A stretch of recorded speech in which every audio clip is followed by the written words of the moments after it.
Hey, y'all. I know what you're thinking. Oh my God, not another podcast. And I agree. I'm typically that person that doesn't listen to podcasts either. But my name is Will Johnson, and I'm here to bring something a little different for you. This is the At Home-ish podcast, creating spaces where we belong.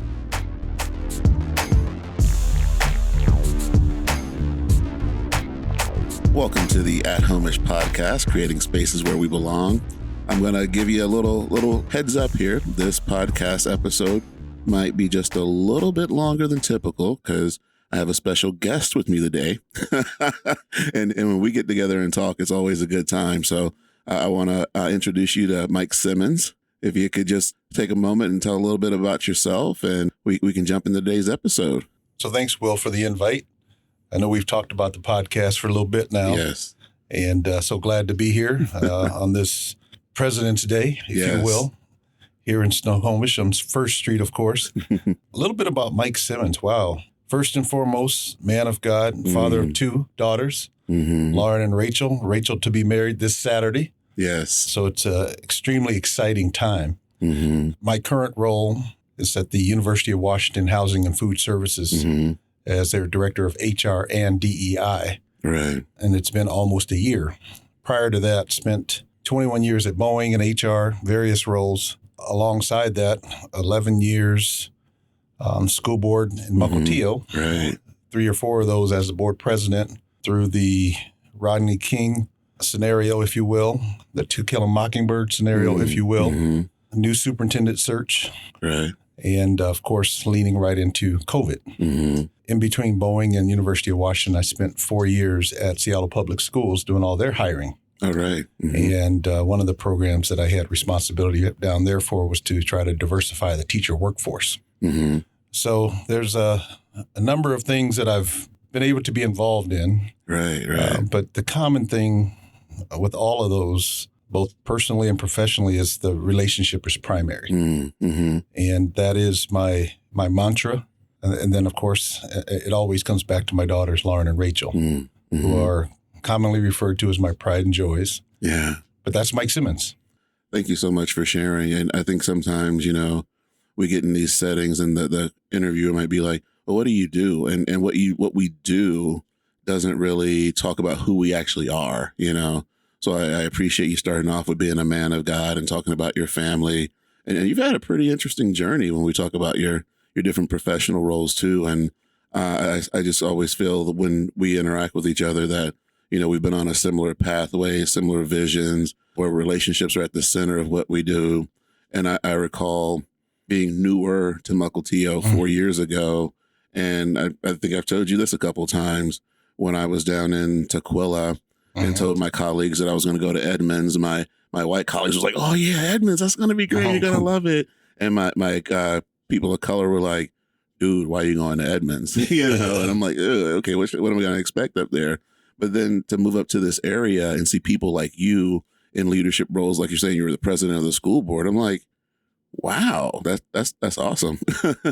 And so I remember when I reached out to you, you responded immediately, and we met and had coffee, and it's just been a good relationship since then. I think relationship is primary is across the board. And not just relationship for those that look like me, but across the board. But we do have this duty, if you will, to continue to, I won't even say open doors, but continue to nurture relationships when you don't need something. Therefore, when you do need something, it's not you only come to me when you need something. Right. And so how do you bring people together? And as I sometimes say, I just put people together and get out of the way. And that's really, you just facilitate the relationships regardless of the topic. I think the other thing, too, is just you really have to prioritize what's most important. One of my favorite words is joy. I try to find my joy every day. And as the saying goes, some people bring joy by coming and some bring joy by going. Yeah. And most people's job is to figure out which is which. But 9 times out of 10, it's any interaction with people is always going to bring me some joy. And the COVID thing was not easy because we were apart. Right. But at the same time, for good reasons, but still, the movement now back to the office is the best thing, I think. Mm-hmm. Although many are anti go back to the office, Right. but there is no substitute for face-to-face interaction. So true. Whether it's church, work, podcast, so forth and so on, there's absolutely never will be a substitute for face-to-face. And not sure anybody can convince me otherwise. I love that. Yeah. And I have to say, when we talk about, those things that bring us together and showing up in the same space, I'm digging the sweatshirt you got on. What was it, a couple weeks ago? Or was it just last week? But anyway, when we had dinner and the guy comes over and he's like, are you guys brothers? Yeah. Because, when we talk about creating spaces of belonging and building relationships, it's not just about people who look like us. It's with everybody we interact with. How do we really create those spaces? So that leads me kind of into one of my first questions that I have here. Well, how do you work to create a sense of belonging in your life? Well, I think every day is really about belonging, right? It gets back to relationships. One of the more immediate examples, I got this cup of coffee across the street. Oh, I'm not going to go into the risk of giving someone some free airtime, but young lady over there, she says, what is at home-ish? Oh. And I said, okay, this is an opportunity, right? And when I left, she says, I'm going to look into that and find out what that's all about. That's awesome. Wow. So here again is the relationship, not necessarily with her, because I've never met her, right, but she needs to know what this is. Yes. So I'd invite you to go. I think her name is Alice. I can't remember. Okay. But in any event, as far as creating belonging, there's just so many different ways of how we show up. Right. I'll give you two in particular. I just mentioned to you that I was part of a search over the weekend down at Cedar Brook, which is where it was. And in the cafeteria area, there was a gentleman there, and he's there doing his work. He's just doing his work. And I always figure out, how do you find out the name of the wait staff? Because oftentimes they are invisible to people. So his name's Jimmy. And so I got to know Jimmy for 3 days. Jimmy this. Jimmy'd come over and say, Mike, can I get this for you? Can I get this for you? Everything was fine. And at the end of the day, when we were leaving, we took up a collection for the wait staff. And so you contribute to that. I said, but I got to go find Jimmy. I need to personally do that for him. And so if I'm ever back down at Cedar Brook, I know where to find Jimmy. Yeah. I'll give you another example. There's a restaurant downtown, a breakfast place. And I'll just say it, Portage Bay. And South Lake Union. And there's a waiter named Henry. Okay. Henry's my guy. And I've only met Henry twice, but he's been overly gracious and everything like that. And so I was there with just 2 people. Then I was there with 10 people. I specifically need to sit in Henry's place. But the point is, how do you engage beyond sir and ma'am? Right. It's, okay, what's your name? Because automatically when someone asks a person's name, you've automatically removed the curtain. Right. You remove the curtain of waiter, customer, then you've just developed a relationship. So I've been accused of wherever I go, I'm going to be having a conversation. But that goes back to my uncle and best friend, who's a retired Episcopal priest, and moving with him at 15 and just watching him. Now, by no means am I becoming a priest. Let's be clear about that. But his engagement with people, and I learned a long time ago that he would say, you just want to leave people well. So how do you leave people well? You engage, you stop, and you think. And to that extent, that's just what I do. Wow. But leaving people well is, that's that old saying, there's no neutral engagements, right? Yeah. We can just take Beatrice upstairs. That's the 4-legged person upstairs. We got to know each other. I have her pictures, and I've already sent her pictures to my daughter. So the relationship thing and belonging, the whole 9 yards is it's really the culture of belonging is really the outcome. As you know, we talk about DEI, diversity, equity, and inclusion.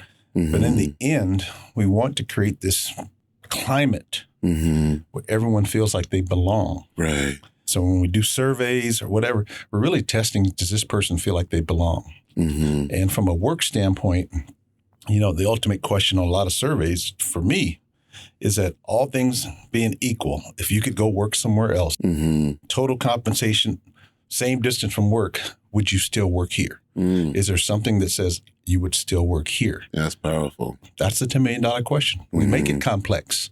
Yeah. And we often make sausage. It doesn't have to be that way. It's those really, really things, or asking the question, do you have a friend at work? It's a tough question. Right. Because oftentimes people have to go to work. True. But when you get to go to work, there's a big difference. Right. So the belonging thing is just, you just work on not only your craft, but your people craft of relationships. It could be as simple as good morning. Yeah. Or how was your weekend? Absolutely. Or getting to know your seatmates, kids, family. Yeah. Same thing on airplanes. You're going to be with that person next to you for 3 or 4 hours. Right. And oftentimes we all just want to be left alone. But 9 times out of 10, I'm going to have a conversation. But in any event, I mean, back to your question, though, the belonging thing it comes natural to some and it's hard to others.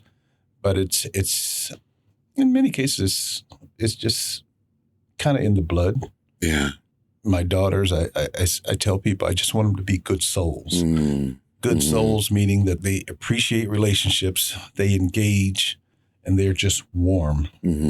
As a result of that, I think, at least for myself, it kind of creates an inviting atmosphere wherever you're at. And I just do. Yeah. But, I feel that really just resonates with who you are. Because anytime we've been somewhere together, I feel like I'm with a celebrity, because people are constantly like, oh, hey, Mike, or they're like waving slyly, like, I don't want to take you away from who you're talking with, but like, hey, I see you. Well, it just kind of happens. Yeah. Yeah.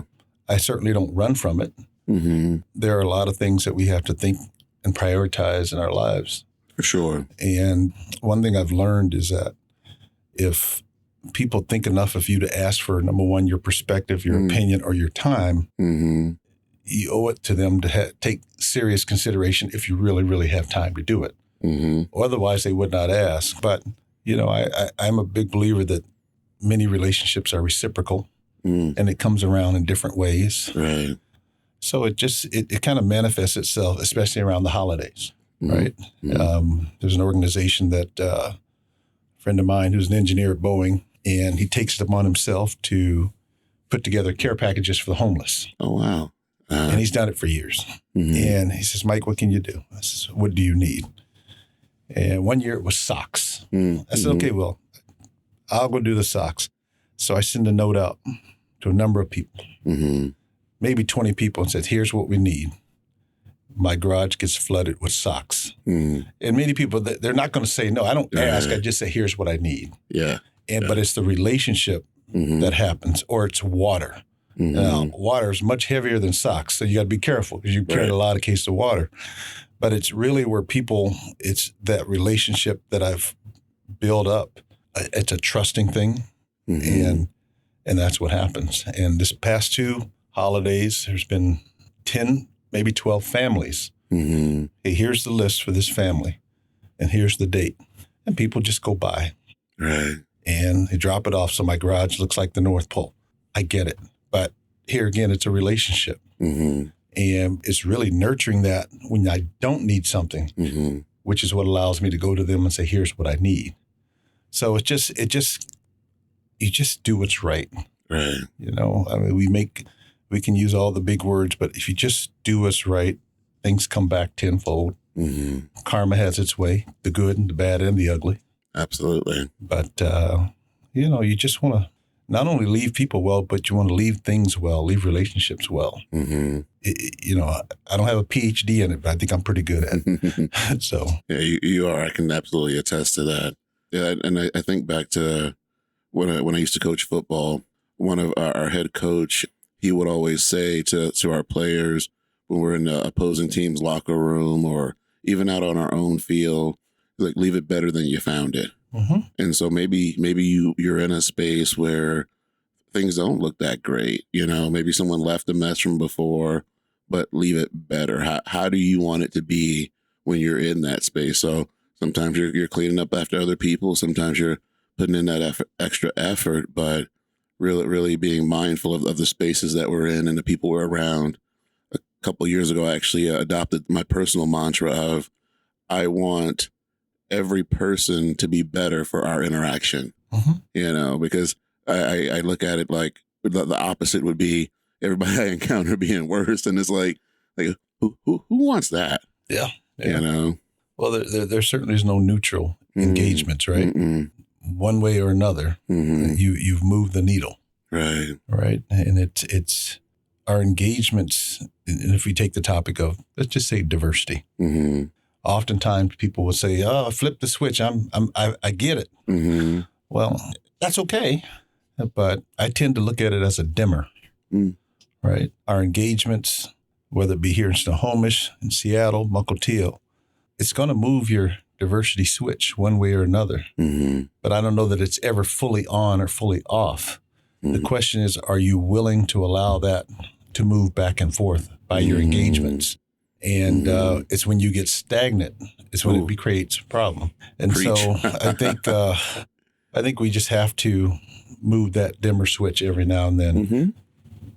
Across the street, chances are they're probably, I have no idea. There's just the fact that she asked was a big deal for me. Yeah. And so I think there's no such thing as the light switch went on. It just got a little brighter for somebody. Right. And I think we have to take advantage of our engagements for those things to happen, as opposed to running from them. And now I happen to believe there's a nice way to engage at all times. I choose not to be the boisterous type. I've also believe that if there's an interaction in a setting, it may mean that me and that person are going to have a one-on-one diversity lesson. It doesn't have to be very public. Right. But do I owe it to that person? Do I care enough about that person to share with them how it made either me or someone else feel? And that person can learn from it so that if they're in that setting again, that they do better. Right. You have to encourage people to just do better. It's when they choose not to, when it can sometimes manifest itself into a problem, or that relationship gets a little strained. As I said, some people bring joy by coming, some bring joy by going. Right. And there's only so much you can do, but you have to at least make an effort.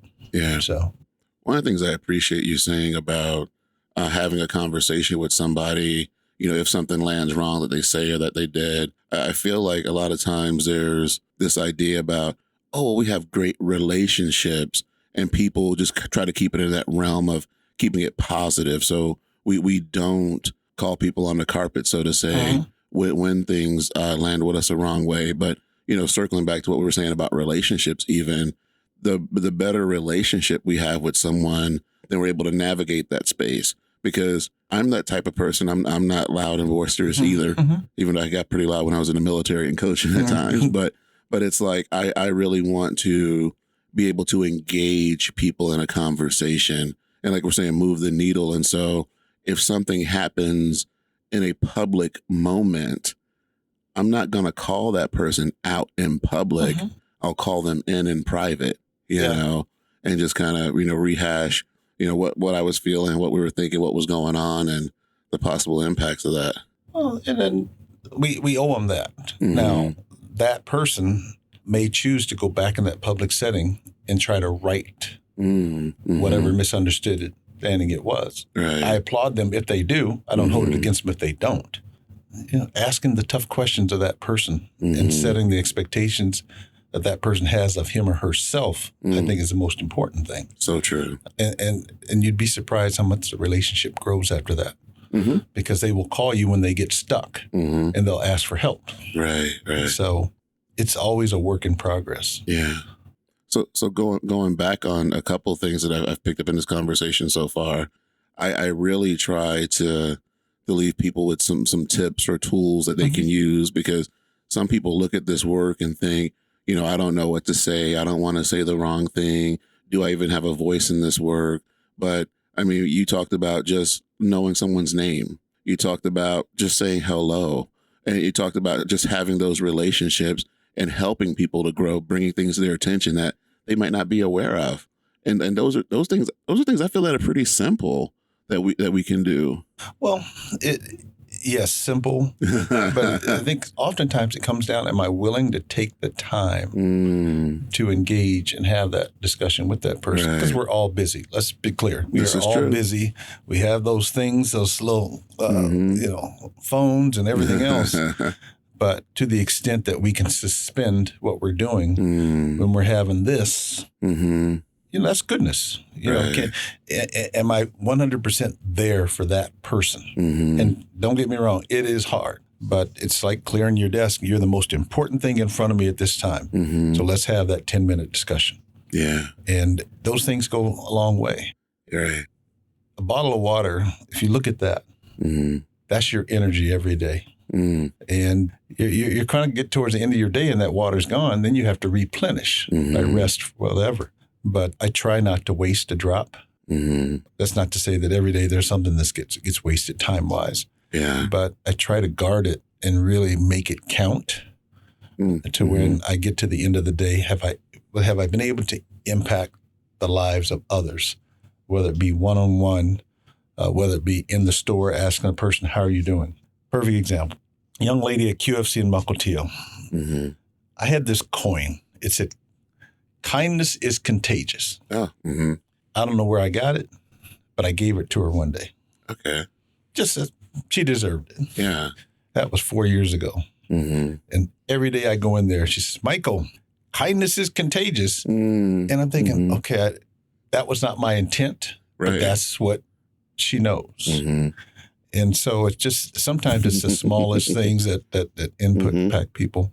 Or my school board role as board president, the whole object was to make those that come before us to feel comfortable, because it's nerve-wracking when you got the school board, they're elected, and they have to come speak. The whole idea is, how do you make people feel comfortable so they can say they had a good experience, or follow it up with a note. And yes, it takes time, but 10 minutes time drafting an email to a guest goes a long way. So sometimes it's those small things. And my handwriting's the worst. Every now and then I'll send a card. But it just people remember that. Right. Or I'll run into a teacher, because I think most people know the school board. Everybody reports to the school board. And there's no way I can know all the teachers. Right. But what I can do is, if I run into X teacher at X location, red cup, otherwise, I will make a mental note, probably have to write it down, but I will send that person an email note. It was nice to meet you. Thanks for what you do in the classroom. People remember that. For sure. So how do you drive that?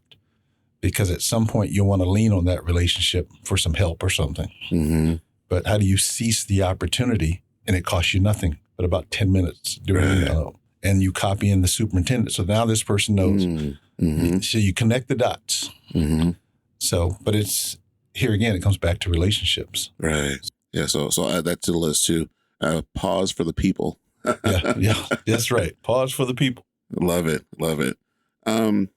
A question that came up, because you talked about being on the school board. How'd you end up on the school board? How did I end up on the school board? Yeah. Well, let's see. I turned 60 last August. Okay. I've been without parents since the age of 15. And my mother was a special ed teacher. Okay. So I believe my compassion is in my blood because of her. Fast forward to moving with my uncle, who I mentioned.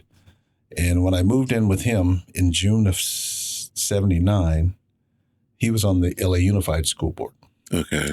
And that's a whole different level. He had a car in 79. He had a phone in his car, rotary dial phone. Oh, wow. But I just knew he had something to do with education. And his wife, my mother's sister, was an administrator in the district. Okay. And so I'm watching this. But as time goes, fast forward, now you have kids. I can recall my oldest, Lauren, graduating from Kamiak. I can recall vividly of seeing her walk across the stage, but also seeing all the other people sitting on the stage. And it was not a bad thing. It's just, I just noticed there was no one that looked like me on stage. I just said, okay. And I did not set out to go do X, but I was very involved in all my kids' education, elementary on up. And all involved means present, being present in classrooms. And the person before me ran into him at a store, and he says, I'm going to be stepping down. I think you'd be a good person to run. And so just thought through it, and so it happened. Okay. And my initial take was, okay, I'll do this one term and I'm done. And that was my initial take. Right. But my own commitment to myself after about halfway through was to really, I'll say, stem the perspective of a minority on the school board because of the number of students, which is more than half non-white students. Right. And at that particular time, there was no one else that was really interested. And so I found myself on 3 terms. Okay. But once on the school board, you're only one of 5. But you're really faced with the challenge of how do you move people? How do you move a wave? How do you drive diversity? How do you drive equity? How do you really drive this different perspective in learning? And, that just became the cause, so to speak. So that's how I got there. And it was 11 of the most joyous years that I spent. And I guess, once on the school board in Mukilteo, you're always known for being on the school board. Right. And we went certainly through some tough times, but that comes with the territory. And if you're willing to step up and out, sometimes take an unpopular position, that comes with the territory. But all people want is honesty and the truth. And if you stick with that, chances are things will work themselves out, whether it be through contract negotiations, George Floyd, To Kill a Mockingbird, COVID, the fire at Endeavor. Your phone rings, whether you're on the school board or not. Yeah. And I've never not taken a phone call. Or if I'm at QFC, I know I need to allow extra time. Because if people want to talk, you owe that to them. That just comes with the territory. If I had to rate it on the school scale, I'd give it an A every time. And the current superintendent and I still remain good friends. And, Dr. Burleson's doing a great job. That's awesome. Wow. Well, thank you so much for your service on the school board. And again, I appreciate when the first article I read about you and what you were doing was like, it sounds like somebody I need to know. So, well, the monthly article was an interesting thing. I don't know, maybe it started with me, but I said, what are the key topics? Because I'm not sure people really fully know what school board is all about until they vote. Then they have to vote on something. They see signs and all that. But I think any opportunity we get a chance to communicate and share is goodness. And it needs to be timely. Right. Whether it be, I made a statement right after the George Floyd thing. It was a school board read statement, but all of a sudden the Herald wants to print it.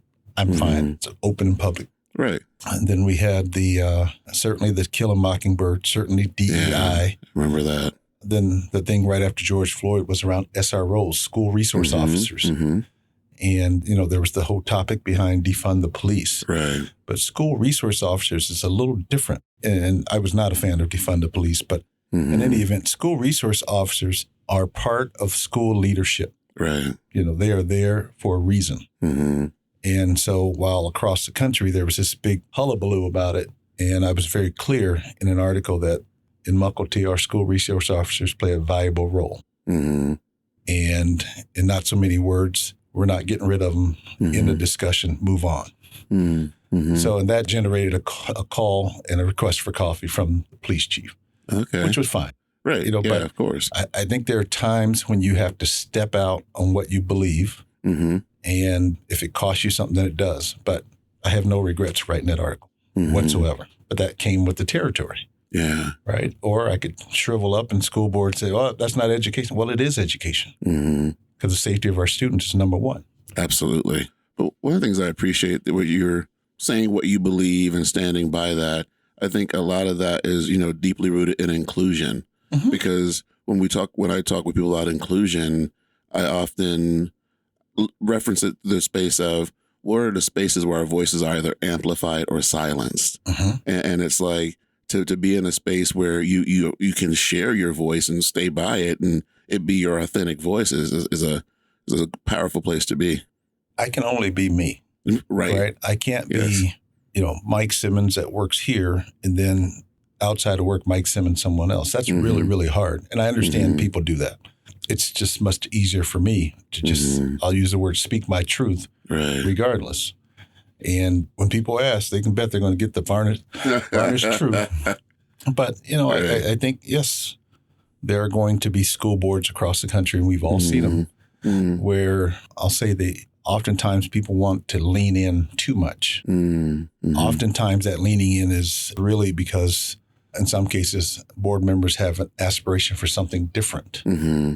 And the board membership is a stepping stone. I never saw it that way because I have no aspiration for any other office. Mm-hmm. But my litmus test always as a board member, and to this day, is whatever's before us, what does it mean to the teacher and the student? If we can answer that question, Mm-hmm. then I question why it's on the agenda or why we're even talking about it. Because at the end of the day, that's the most important relationship in the district. Mm-hmm. It's the teacher and the student. The other leg of that stool is the parent. Mm-hmm. So, I mean, back in 2011, when I ran, I said that same thing, and I still say it to this day. Right. The teacher, the student, and the parent. Mm-hmm. You know, yes, we have principal. That's important. Superintendent's important. But that relationship of those three, Right. I asked somebody the other day, who's the principal's name of your kid's school? They didn't know. Mm-hmm. What's the teacher's name? They know the teacher's name. Oh, yeah. Right? Yeah. I can name every one of my elementary school teachers, period. Yeah. And I named it for Mm-hmm. it's some welcome thing. But it's those relationships that students remember and the Mm-hmm. most important ones. So, but that's Mike Simmons. Yeah. Yeah. I'm right there with you, being able to name all my elementary teachers too. Yes. Some of my high school teachers. We didn't have a middle school in my community when I was growing up. Yeah. It's the teachers are so important. I'm glad for my time in the classroom as a special ed teacher and having that experience. And I feel it really helps me now in how I work with teachers and parents and students, and it's just a great relationship to have. One thing I want to highlight real quick though, because you mentioned some challenges and different things you had to work through. Was there a time in any of your roles or just in life in general where perhaps you felt like you didn't belong or you weren't included in something? I can't remember off the top of my head, but I will tell you, when I lost my mother in December of 78, I went through this phase, and I wouldn't call it a dark phase, but it was this phase where I would look at other kids and they had their parents and I didn't. And I remember that like it was yesterday. But, you know, you fast forward and you move on. And so when I think about kids who have either lost a parent or for some reason they're not with their parents, you know, those are the things I think about, my own experiences. Right. There's an organization called Safe Crossings Foundation. And I'm not on their board because I don't have time, but I make myself available as they ask. And they are specifically there to aid, provide services when there are kids who have lost a parent and are working through finding their way, so to speak. Right. Before they get to where they really have to find their way. And so I was introduced to that organization by someone in my church, and I found it fascinating, some of the things they do. They had their luncheon maybe 6-7 months ago, and the speaker at the function was Mayor Harrell's wife. Oh, okay. She was one of those kids. Most people wouldn't know that. Right. But if anyone gets a chance to look up her story or how she sat through a Q&A as part of the speaker. And it's just fascinating of things that are provided to folks. And this is long before anybody knew who she was. But she has obviously done quite well with or without the mayor. She's done well in her own way. But and so to answer your question, I think that was the toughest time. But and it stays with you. And so how do you pay it forward to help those that might fall in that same position and reaching out to not necessarily the family, but how can you support? And sometimes that's through the teacher. Right. And I think the world would be surprised what teachers, the role they play beyond the educator role. No doubt. It's we can't even begin. That's a whole different podcast, the role that teachers play and all the hats that they play, whether it's Mukilteo, Snohomish, Seattle. They play so many hats. And I mean, that's the thing that sticks out in terms of not belonging. Right. But there aren't too many spaces where I don't feel belonged, whether it's going to an event where I don't know anyone. I relish that because I'm going to come out of there knowing somebody. And a lot of that's just personality. Right. But December 78 through June 79 was, I'll call it finding my way. Yeah. Well, thank you so much for sharing that. When I think about, what I was hearing there, and just talking about a lot of the resources that are available for folks and I think I talked about it in an earlier podcast. If not, I'll restate it. The fact that belonging is something that's mutual, because oftentimes you have organizations that want to create a space for belonging, which is important. We do that. But then also as an individual, how are we now showing up and engaging in that space? Because people can easily say, well, this happened to me. This is what's going on in my life. I'm now going to withdraw. And so they're pulling away, even though the space is there. And so I think that's really powerful when we think about belonging, that we each have a role in that. I mean, you talked about inclusion, and which is what we're kind of talking about. Anytime we're excluding someone, it's usually a bad thing. I can't figure out any reason why to exclude someone. And so our focus is on inclusion because we want to include everyone. But if anyone feels excluded, it might be a good idea to find out why. Because if that barrier is either true or not true, we need to find out why and remove it. Yeah. You talk about, what's wrong with a person. And there's a difference between asking what's wrong with you or what happened to you. Big, huge difference. Right. And the response will be accordingly because 9 times out of 10, something has happened to X person for them to feel X way. Right. And so if we just take an extra step and be very mindful and purposeful with our words, and words can carry a ton of weight. Absolutely. Because granted, we want to resolve and help and remove barriers and close gap, but how that relationship starts in terms of that first question can really, really determine the direction that it's going. And I think we'd be surprised. Yeah. So I want to jump on something real quick. We were talking about ensuring that people aren't excluded. And I was talking to you recently about something that's been concerning to me that I've heard, not only within our school district, but I had another school district reach out to me and they're experiencing a similar thing. And it's something that I've seen for years, but students in school using the N-word, period. But then also when we talk about white students using the N-word, because I would say that there's an exclusion. But can we talk a little bit about like the N-word in schools and like what's going on with that? Well, and let's be clear, it happens at all levels, not just the high school and the halls. All levels. It's middle school, elementary school, and the use. I just don't find any value in the use of the word in school, regardless of level. None whatsoever. Same here. Yeah. And yes, it's used in books. I understand that piece, but I don't see any value in the use of it in any hall at any level. And there's this small word called accountability that those that are old enough to be accountable, then they need to be held accountable. And sometimes that accountability is educating and making sure they understand why there is no valued use of the word there. When you think about the elementary school level, it happens. We know what happens. But 9 times out of 10, kids are hearing it somewhere else. Right. They may have heard it and think it's okay.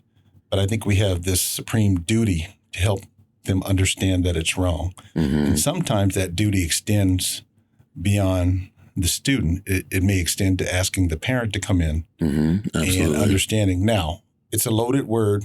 Yes, a parent's going to be defensive. They didn't hear it at the fact of the matter is your kid is using the word. And so how do we educate the parent, educate the kid? Because there needs to be a consequence of some sort. Now, elementary school, do we need to kick them out? Probably not. Right. But does there need to be some education? Perhaps a recess is missed, but there has to be something that comes along with that. Otherwise, it just, so what's the deterrent? Good question. And it's got to be deterrent with education. Because if you just say don't do that, it's because at some point in that kid's life, if they're not educated at this level, at some point in that kid's life, if that word is used, it could get them harmed. Absolutely. So and that's the big picture of all. But I think there has to be some education around it.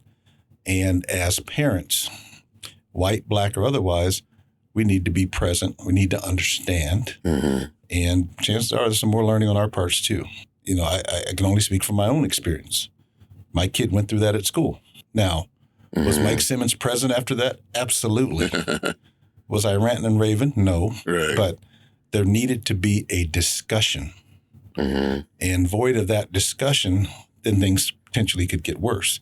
Now, everybody's not Mike Simmons. I get that piece. Right. But, I just think we have to be really, really mindful. Mm-hmm. And the N-word's not the only word that gets used. No. Let's be clear. I mean, there's no monopoly on just the one word. There's a list. There's a whole list. And, as school leaders, they're the CEOs of the building, the principals. Yes. What is the tone that you're setting for your staff and therefore students and therefore parents? And how do you be really, really clear on communicating what's acceptable and what isn't? And quite frankly, there is no gray. No. I don't know. I hope that helps a little bit. It does help. And one of the things that I included in our framework for our district was speak up, where it's like if there's any type of language, not rambling through all the different terms that there are, but if it's hateful, harmful, dehumanizes someone, why are we doing this?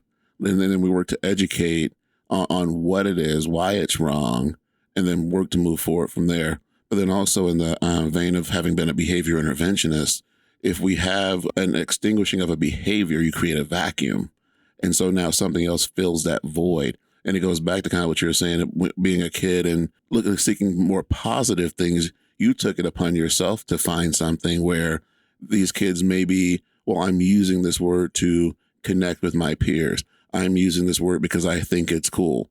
When we talk about a replacement behavior, no, how can we now educate and empower our students with different language to use, different actions to use that can now create the connections they're seeking? Well, I just think there are a million other words you could use besides that one. At least, yeah. To endear and create relationships. Absolutely. And hug on relationships. To say there is no other word, I think a person that's selling themselves short. But, I think anytime, any language that's used that devalues the humanity of anyone, it's not good. No.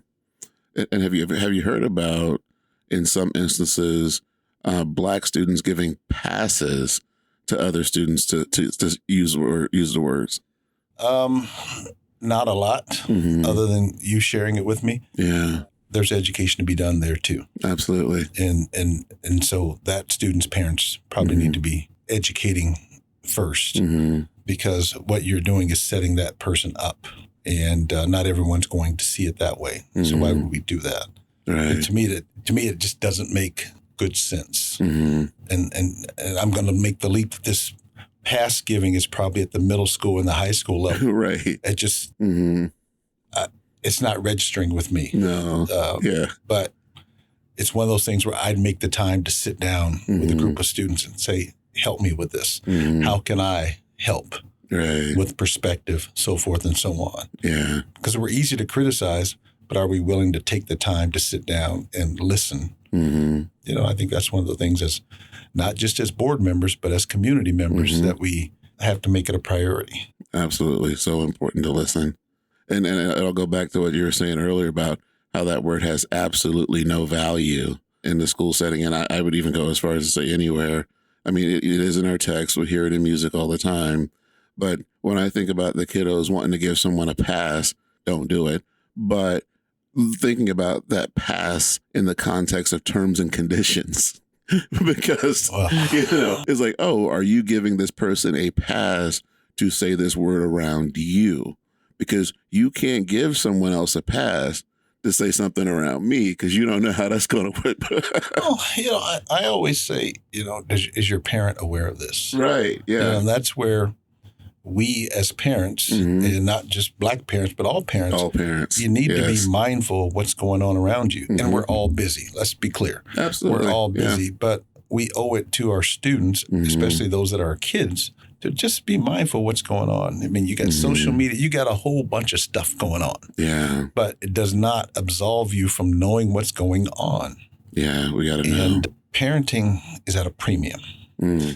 And we have to set expectations. Void of expectations, you don't know what you're going to get. But if you set a certain bar and an expectation, you'd be surprised what kids can do. Yes. Most kids do not want to disappoint their parents. They just don't. And, void of expectations and some of the other things, you're subject to get anything. Yeah. Kids, they want parents to set expectations. They may not like it, but trust me, they want it. Because expectations is synonymous with love. There we go. That sounds like a good note to start to wrap up on. But just to kind of rehash some of the big things, some of the simple, though not always easy things that we can do to create spaces of belonging, smile, learn names, focus on relationships, pause for the people, be present, and leave it better than you found it. And invite the discussion. Oh, there we go. I appreciate you taking the time to come in and discuss with me today. Mike, I can't express how much I appreciate knowing you and having you as somebody in my life. So thank you so much for that. Well, that goes two ways. You have left places better than you have found them. And there's still lots of work to be done. And I'm just a phone call away. Yep, I got your number. Got your email. Thank you very, very much. This was great. Yeah, thank you. Yeah. And so with that, I want to thank everyone for listening to this episode 7 of the At Home-ish podcast. Mike's wearing a shirt. I'm wearing a shirt. The shirts are available at the Snohomish Apothecary. I was just talking with Trent. He says he got an online store up. So if we're talking about international orders or anywhere else where you want to get your merch and represent, it's awesome. It's powerful. I love Mike's story about stopping over in Proper Joe, getting a proper cup of coffee, and someone asked him about the shirt. I get out of my car and someone's asking me about my shirt. And so the word is spreading. And so I appreciate each of you who listen, each of you who support. And again, if I see you wearing any of the merch, I'm gonna stop and have a conversation with you because I appreciate you. Thank you so much. And as always, when we wise up, we rise up. Peace out.